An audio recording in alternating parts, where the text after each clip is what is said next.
All right, what's up, New York? How's it going? I'm Russ Facatoro, bringing you guys the 34th episode of the Apples to Apples podcast. A couple days removed now from the conclusion of Super Bowl 58. It was 58, right? Yeah. Super Bowl 58 out in Las Vegas, Nevada. You had the Niners, the Chiefs. Obviously, we know the final score. We got a whole bunch to get into, but, I want to start off with the big game. First episode I'm putting out since, Sunday went down.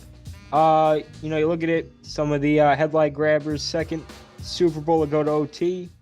The Chiefs eventually wind up winning, unless, you're living under a rock. Chiefs won it 25-22.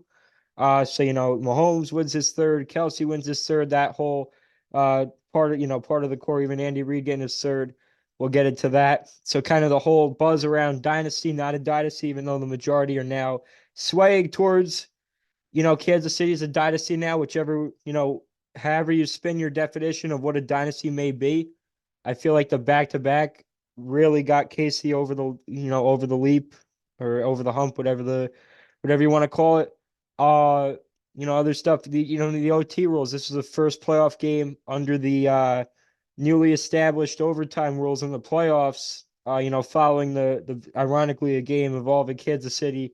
That was the one against Buffalo, I believe, was the AFC divisional game back not last year, but well, now currently not this past year, not the year before that, but now 3 years ago, the season where the Rams went out to beat the Bengals.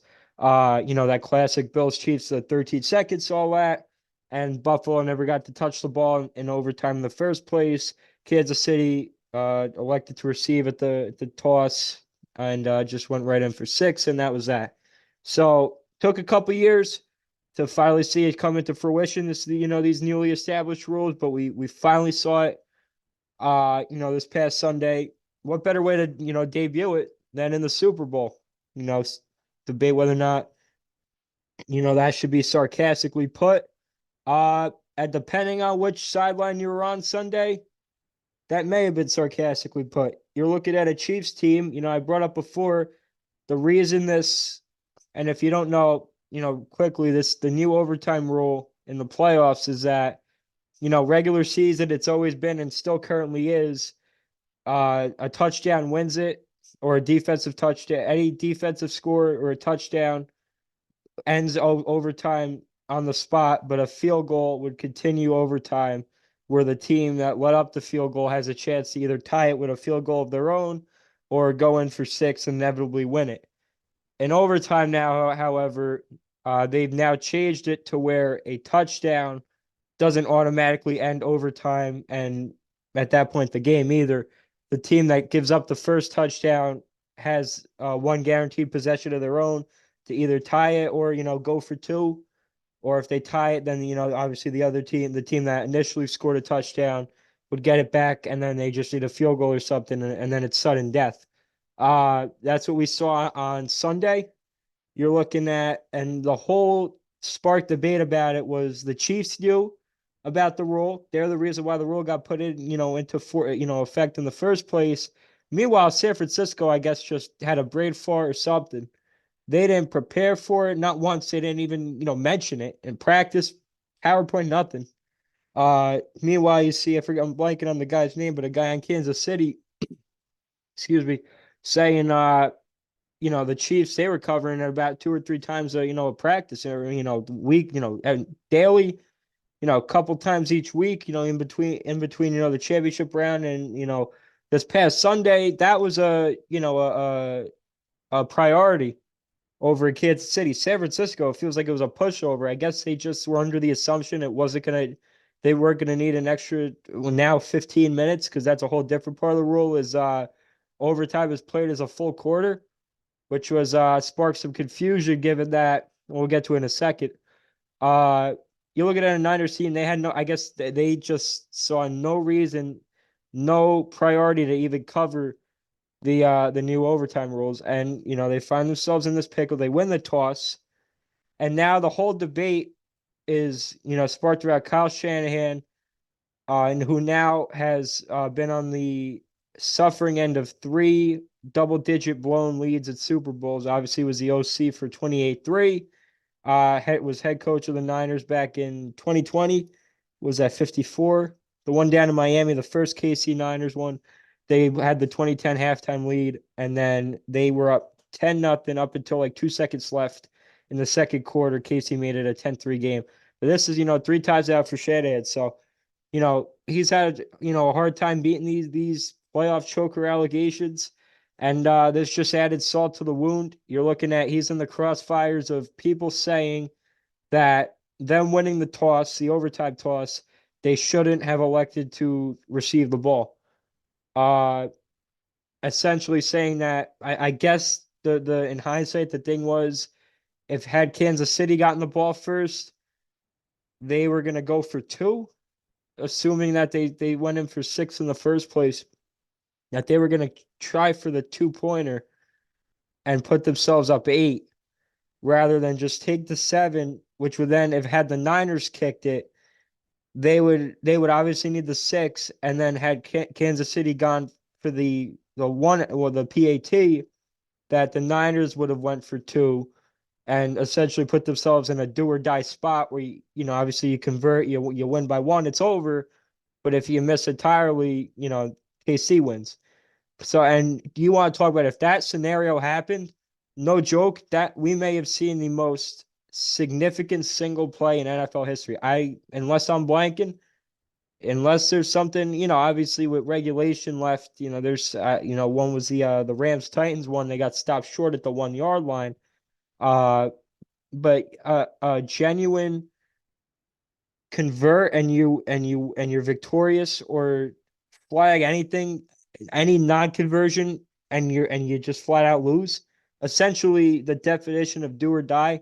We didn't see it happen, but it sounds like had the Chiefs gotten the ball first at overtime, that very possibly could have happened. In reality, what happens is the Niners get the ball or elect to receive the ball. They go on a drive. I think they get stopped around, not sure the yard, like 30. I think they're on 4th down. People are even debating whether or not they should go for it rather than just take the 3. But they elect to take the 3. They take the field goal, and you hand the ball to Patrick Mahomes, where a touchdown wins it. I brought up before the aforementioned 13 seconds. All he needed was a field goal.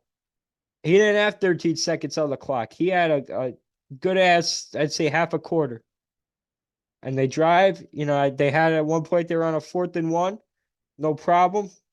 They go to run option, and then you're in the red zone, and I don't remember what down it was, but you get McCole Hardman, bottom right corner, right next to the bottom right pylon, wide open, not a guy in sight. With about 3 seconds left in the first OT, we'll call it, even though they didn't wind up needing a second one. People, however, it was catching people's attention because people who weren't under the impression that it was being acted as a regular quarter, so essentially looked at as a first quarter going into a second, where just the clock itself stops, but anything involved in the game doesn't. Like a normal end of first going into second quarter. People thought it was like a genuine OT where, triple zeros on the clock. That's it. So when people, I guess, saw the Chiefs weren't, in desperation mode with the, clock ticking, 5 seconds, 4 seconds, 3, and they eventually did get the playoff. But I think people didn't realize, hey, listen, I can't blame them. I don't even know, on the spot, it feels like it wasn't clarified enough. But they get the playoff. McCole Hardman with the game sealing, season sealing, Super Bowl winning touchdown reception. The one-time New York Jet. That kind of made the rounds on Twitter. If you remember, I'm blanking on his name. O's Perlman / O's the Mentalist. He's like an illusionist. They had him on the Hard Knocks, preseason Hard Knocks back in the day when Aaron Rodgers was a New York Jet, when McCole Hardman was a New York Jet, when Dalvin Cook was a New York Jet. For you Gang Green fans,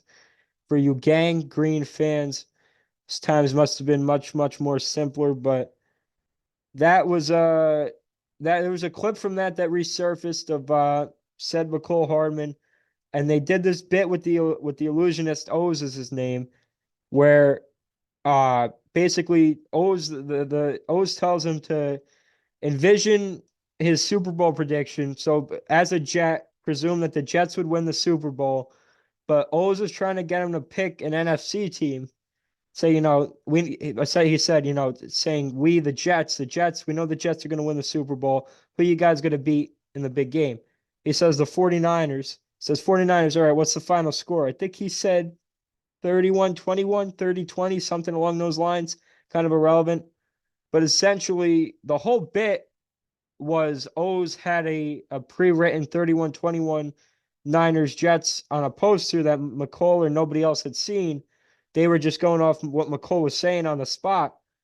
And even though that was the bit and the bit wound up being successful on the side now, something, just as fucking mind blowing is obviously the Jets weren't in the game, but McCall Hardman himself, of all the people to pick off that team, the one guy that wound up getting a Super Bowl ring this season, albeit not with the Jets, obviously, but, returning to Kansas City like week 4 or 5, it was with one total reception as a New York Jet, goes back to Kansas City, beats said 49er team. I know it wasn't 31-21, but the fact that out of anybody could have picked off that roster, the Sky O's, picks the one guy that eventually went on to win a ring this year and had also gotten the NFC team on the spot.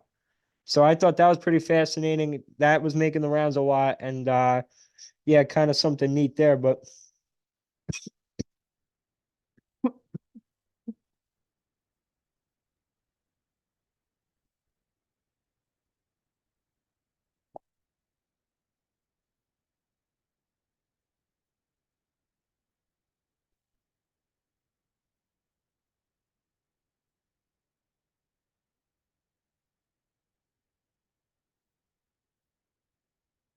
you look at this Super Bowl 58, 25-22 Chiefs win it. Now the aforementioned third ring under the Mahomes Kelsey Reed era. Well, Kelsey and Reed were there for a while, but the Mahomes era, let's say, uh, this is our flat out dynasty. I brought up before, however which way you wanted to find a dynasty, 4 and 7 years. I know they haven't done it yet. I mean, I hate to make assumptions because when you assume something, we all know you make an ass out of you and me. But this team was dead in the water, right? I put out I think I put out predictions on the this Instagram. I'm not sure. I'm pretty sure I did. I thought I had Miami beating them.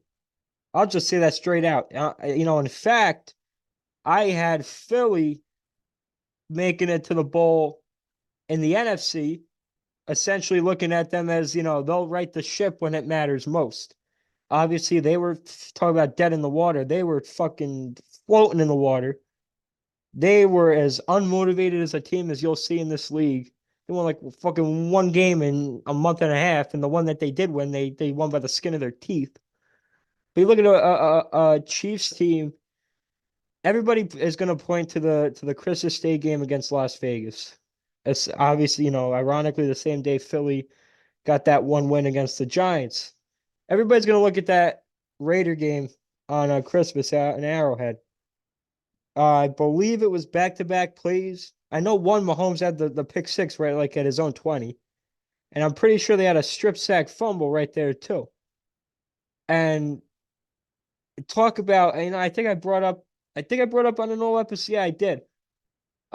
Steve Spagnuolo, another guy making the rounds, is kind of like one of the if not the first Hall of Fame inductee as a coordinator. Because when he was a head coach, forget about it. With the Rams, he was a disaster. He was an intern with the Giants for a year. They weren't anything special. But he's got the one ring with the G-Men as their DC, and now he's got the three with KC. He's got four. Total, I believe, is the most a coordinator's ever had, straight out as a coordinator. And you look at this year where, listen, nobody's going to say Mahomes. Mahomes had a bad year for his standards, and Mahomes' standards is the golden standard. So you know how many quarterbacks would kill to have the season he had. But for the standard Mahomes has set for himself, he did not have a great year. Travis Kelce had a pretty dog shit year for his standards. The whole Swifty and this and that, and look who's in the box now. His brother's pounding beers like crazy. Every fucking distraction you could think of, he's flying out to Argentina. I thought I saw he was gonna fly out to Tokyo or some shit, or no, she had a concert. And we could be all day with this Taylor Swift garbage, but I'd be contradicted myself every time I see that dumbass Omar on ESPN say, "Oh, Taylor Swift walks outside to get her mail," and everybody's all fucking comments. You either got people saying we dislike this button and they're looking for like engagement, or you got your fucking Swifties. So it's a civil war in those comments, and I'd be kind of a hypocrite to go down that road, but that's a topic for another day, or for no day, but I digress. Kelsey had a dog shit year. On the field, 87 was pretty shit for his standards. Mahomes was all right. The receivers might as well be fucking an additional act of Cirque du Soleil. Talk about Vegas. Kadarius Toney's catching that energy in his brain. He can't fucking catch a beach ball on the field. He's got 2 rings. Richie James, another former Giant, he's nothing much. Marquez Valdez Scantling had the big drop. The Philly game, the Monday night game, which was actually the last presentable game the Eagles had all year. And even this past Sunday, MVS had the catch where he ran back for like 15 yards. He didn't go down, and you see the fucking Chiefs on the sideline say, "What the fuck are you doing?" And then you see they win the game, and he's mounting the flag like he's some superhero. Uh, Rashee Rice had a solid rookie year, but I mean, is he a bona fide number one in this league? We don't know yet. He's a pretty solid receiver. I don't know if he's a definitive number one yet. They made it work, but they got fucking circus performers for wideouts. Mahomes does. And in terms of the backfield, you got something to go with Pacheco, but he's no, King Henry. He's no Saquon or prime Dalvin Cook, right? Even prime Zeke. He's putting up respectable numbers. Hell, they won the first one, I think, was with Clyde Edwards-Helaire, if I'm not wrong. Or if Kareem Hunt was still there, I'm not sure. Uh, Listen, Mahomes and Kelsey, and they got Creed Humphrey, they got Thuney, however you pronounce it, on the O line too. Even though he sat out, he had a torn pec. But a lot of people pointed to the success of this team. Well, you can say what you want about the playoff stretch. That was Mahomes just being a fucking Zeus in cleats. But the fact that they stayed par with the course during the regular season, a lot of people giving high praises to Steve Spagnuolo, and honestly, how could you not? Chris Jones established himself for years now, one of the best DTs in the league. But you see Trent McDuffie 2 years in the league has been a fantastic corner. L'Jarius Sneed making an elite name for himself this year, was always a solid player, but now he's established himself as one of the greats in the league. Uh, uh, what's his name? I'm blanking on the other guy. I can't get his name. I'll see if I can find it. But they got some solid. Listen, they're not names that jump off the page to you. Like last episode I brought up with San Francisco was you got your Nick Bosa's, your Fred Warner's, Dre Greenlaw. Ironically, I don't know if you saw that, was kind of a fucked up situation. He was jumping, on the sideline, getting himself all juiced up to get into the game, and he fucking tears his Achilles or AC. I think it was his Achilles. Tears it into fucking smithereens on a freak injury. People say with the turf of last year, if you remember, the turf was like a slip and slide. The ones you used to prop up in the backyard. Those fucking get for like $5 at your local Kmart. Uh, so they, did everything in their power to get it right this year, and you had that freak injury on the sideline, and he was done for the game. But you talk about names that jump off the page like that. I'm trying to find it. Nick Bolton, that's right. On KC, the linebacker Nick Bolton kind of been flourishing these last couple of years too. But this defense on paper, the names don't jump off the page for KC. But they were the better defense on Sunday. They were the better defense. No, they carried the load in Kansas City more often than not than the offense did. You say what you want about the Mahomes when it mattered most. They stayed part of the course of Buffalo. Obviously, the comeback from down 10-0 at one point, and this past Sunday. But even credit to the defense for keeping it at 10. Honestly, Brock Purdy, for being honest, did not have that bad of a game. Purdy, if we pull up the numbers, Purdy went he was 23 for 38, 255, and he had a touchdown pass. Well, actually, ironically, Jawan Jennings, they were saying had San Fran won, Jawan Jennings would probably have to be the MVP given that he threw for a touchdown and caught a touchdown. But obviously we'll never know. And all in all, we kind of wrap this Super Bowl discussion up.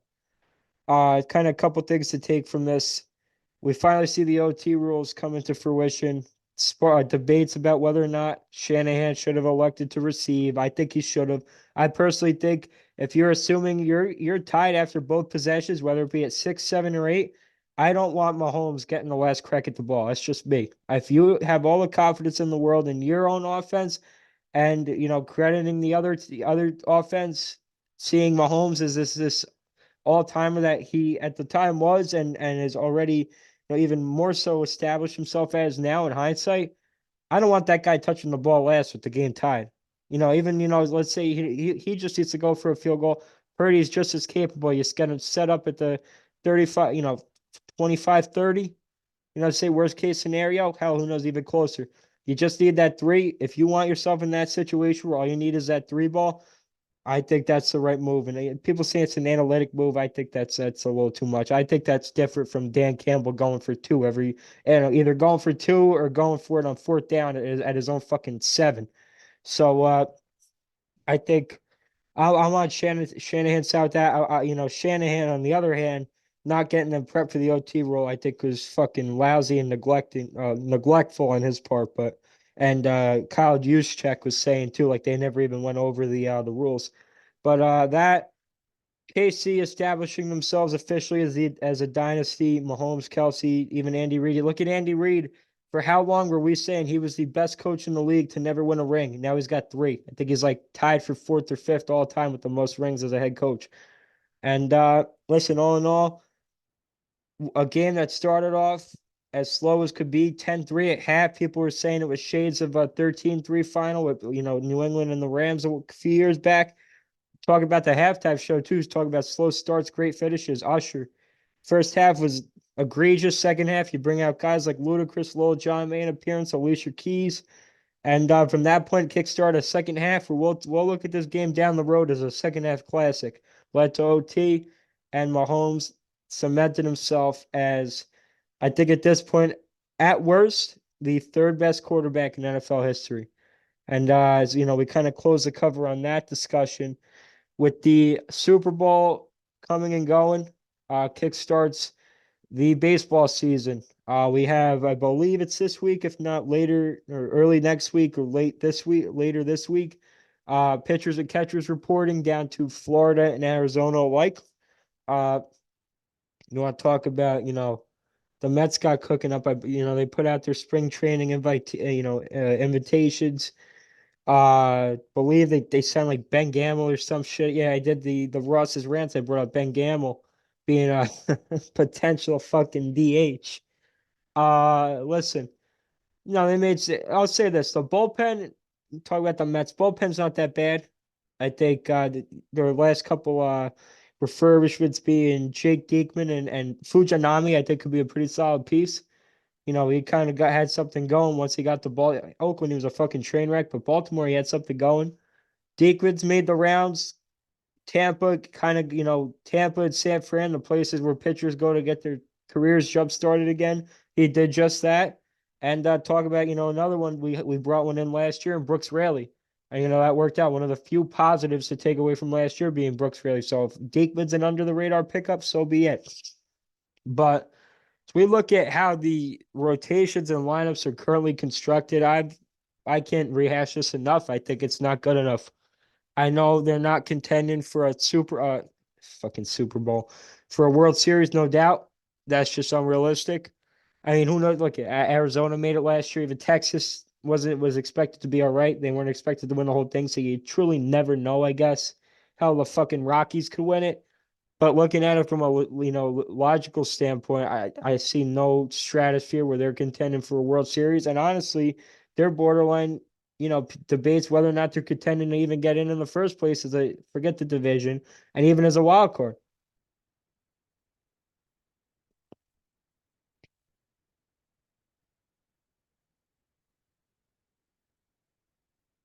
But as they report down to Port St. Lucie, pitchers and catchers, I've been seeing the clips lately. Listen, we got fucking what, 5 months to talk about the Mets and Yankees too, but they haven't done much. Uh, Kind of from an overall standpoint, baseball standpoint, you're looking at now pitchers, catchers reporting, and you still got names like Blake Snell, Cody Bellinger, Jordan Montgomery, and Matt Chapman yet to be signed. I mean, you want to talk about, I know Bellinger is, and I'm pretty sure Snell is. I'm not sure about Monty and Chapman, but kind of the whole Scott Boras aspect, saying that's kind of the reason why Pete Alonso elected for free agency was a given from the start. And, they were never going to agree to that deal, Stearns and Pete. Uh, it's fucking crazy to look at, a legit reigning Cy Young winner in Snell, a former MVP who kickstarted his career right back up, just needed a clear as day, needed a change of scenery in Bellinger. Montgomery, one of the X factors in a recent World Series push out in Texas, and Matt Chapman doesn't jump off the page, but he's a pretty damn good defender, at the hot corner. Now certainly the Mets would, could use him over Brett fucking Beatty. But speaking of names jumping off the board, Jorge Soler, I did the rant the other day. Don't want to hash on it too much since I discussed it there, but signing a 3-year deal with San Francisco, name that many alike, including myself, thought would be a great fit at that DH spot. I'll just say this to cap this off. JD Martinez still out there. He's what, mid to late 30s. He's only going to have bridge deals, he would assume, from this point forward. He had 36 homers last year with the Dodgers. Listen, he's not a long term. You want to say long term commitments like Solera? You don't want to give him the 3 years for the DH. All right, fine, whatever. I disagree with it, but whatever. JD Martinez is gonna sign fucking bridge deals for the rest of his career. If he doesn't pan out, he's got this Severino. People say, "Oh, Severino doesn't work out. He's a 1-year deal." So I can't fucking do that with Martinez too. We wanted him last year when we were we were full blown, not only contending for a wild card, but for the division and a World Series. And we know it imploded. But even in through that philosophy, JD Martinez was still a target. So talk about these low risk, high reward moves. I feel like Martinez, just to take a flyer on something. Listen, I was under I was on board the baby Met train for a little bit. Beatty Vientos have shown nothing. Not At least Alvarez has shown glimpses. I even have my concerns for Alvarez. A fucking power hitter goes a month and a half without a single homer. You want to talk about a rookie, hits a slumps, all right. But we saw glimpses. Beatty Vientos, we saw jack shit. Aside from Beatty hit the first ball he saw in the majors out of the park in Atlanta. He hadn't done anything. Makes an ass out of himself on national TV with the bat and the glove. And Mauricio has the torn ACL. So, if we see Acuna or Jet Williams or Drew Gilbert, I don't know what their ETAs are. And that's another thing too with all these for the surplus of shortstops in the farm. It's the one fucking position we got locked up till 2031, I think, 2032. I don't get it. I'll just say, listen, I know people saying wait till next year's free agency class, 10 times miles better just in terms of hitters alone. You got guys like Soto, Pete, hopefully, it winds up being a re-signing rather than signing somewhere else. Believe Bregman's on that list. So there's, Santander, I think's there too. So, and I don't even know the pitchers. But people saying wait and see. So listen, we'll see how we'll let the cards fall where they have to, wherever that fucking saying goes. But listen, we got spring training, on its way. Baseball's back. It's a good time right now. And listen, man, we're just fucking steps closer towards summer. We got America's pastime right around the corner. Couple more things before I cap this episode off. You see me rocking the Knicks hat. Knicks hitting a skid right now, talking about right before the Rangers hitting their respective All-Star break. We're fucking treading water. We're on the verge of drowning a couple times, but somehow got to the break and won what? They're like winners of 5 straight. And we'll get to them in a second. Knicks are hitting their own skid. They're fucking dropping like flies, with the swatter everywhere. Mitch Robinson's been out for a while. Randall's been out for a month and a half now, give or take. You have guys like OG Anunoby, seemingly had a phantom injury. He was getting pushed back day after day till the point where he had surgery. And there's speculation that Frank the Tank himself is the reason why OG Anunoby's been sidelined for a couple weeks now. There was a video of Frank and OG dapping each other up, and he hasn't played a game since due to an elbow uh, involved injury, elbow related injury. So, I mean, you can't make that shit up. DiVincenzo's now hurt. They're bringing Bogdanovich and Burks at the deadline, for Grimes. I think Grimes, Fournier, Malachi Flynn, and Arcianato. Bogdanovich missed the game tonight. Isaiah Hartenstein missed the game tonight. So you had Brunson and Hart are essentially the only two starters they have taking the court right now. Even Brunson's kind of shaken up. And they had if you missed it the other night, they had the game, down in H-Town. That sparked a riot on Twitter. They robbed him, calling the foul on Brunson with, hocking the shot up with a second left. Aaron Holiday. They since protested the game, but it's not likely to get called back given that the Knicks and Houston don't play each other again. And I don't think a protest has been successful since like '08. But yeah, the Knicks can't catch a break right now. Say what you want about the Thibs with the having guys go out there 40 minutes a night.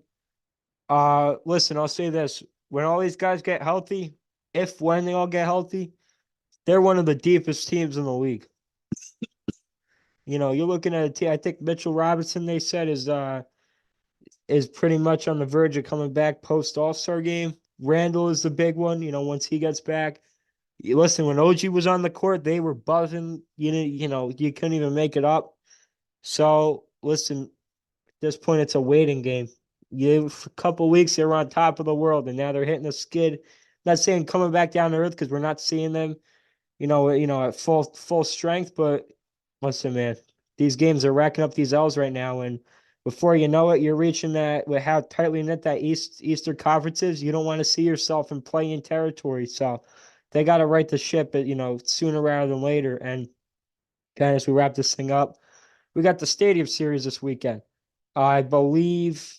Let me see if I can pull it up real quick. We have the back-to-back days over the weekend. We have, I get it right here. On Saturday, we have, on Saturday at 8:00, we have the Flyers at the Devils at MetLife. And then Sunday, also at MetLife, you have the Rangers versus the Islanders. Right here in our backyard, we haven't had we had the Winter Classic a couple of years ago over at City.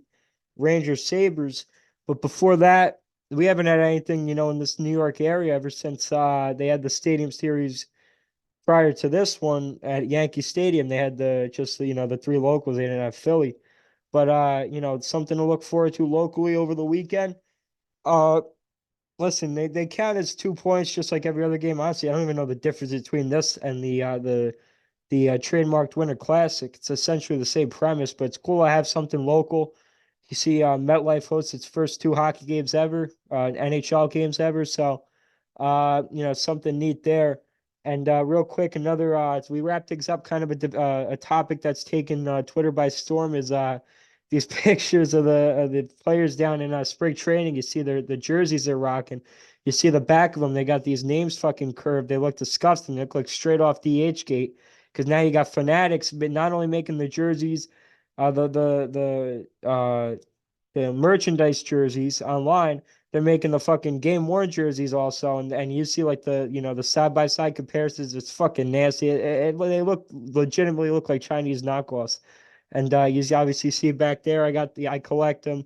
Got the hockey ones off screen. I got baseball, basketball, football as well. I mean, I'm hoarding these now. Listen, my bank account. I'm being realistic. I was saying for a second, I thought I was gonna have to, go, desperation shop and getting all these Adidas and Nike ones, like fucking like the storm was coming at the supermarket. It's obviously the hockey ones are fucking outrageous. a lot of those are blanks because even those like a buck 70, you get it with a name. There's like 220, 225, and even if you get it customized, baseball, basketball, football, they're all around like 120. But only 120. So I know no jersey collecting's it's a pricey collection.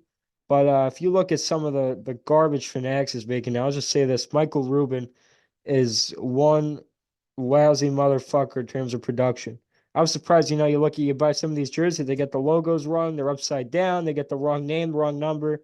They're getting the shit right, but it's just a fucking they look disastrous in person. So, that's kind of something that's taken Twitter by storm too. But, I feel like we covered a lot. I went long with the last episode, almost went, damn near 40 minutes. So, 40 for damn near hours. So, want to keep, cut it short here. Good to get another episode out. Appreciate you guys listening. I don't know when I'll get my next one out. Hopefully sometime next week. Want to get some guests on too. Probably get some guests, talk some baseball right around the corner, whether it be, people, friends of mine, all that kind of stuff. But hey, you know what? We're going with the flow right now, and not too much to complain about. So all in all, guys, thank you for listening.